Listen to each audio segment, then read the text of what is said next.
আমি একদিন শূন্যতার কাছে গিয়ে জিজ্ঞেস করেছিলাম, তোমার শেষ কোথায়? শূন্যতা হেসে বলেছিল, আমি শেষ নই, আমি শুরু।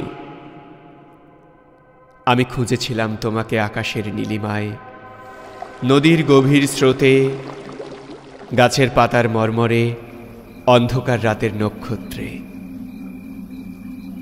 তুমি কোথাও ছিলে না, তবু সবখানেই ছিলে।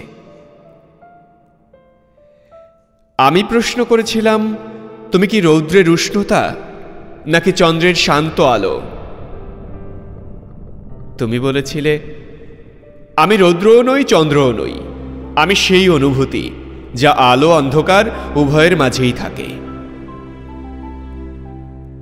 আমি তখন বুঝেছিলাম, তুমি আছো প্রতিটি নিঃশ্বাসে, একটি শিশুর হাসিতে, একটি মায়ের দোয়া ভরা চোখে, একজন ক্লান্ত পথিকের স্বস্তির বিশ্রামে। তুমি আছো, তুমি ছিলে, তুমি থাকবে। শুধু চোখ খুললেই তোমাকে দেখা যায়, শূন্যতার মাঝেও।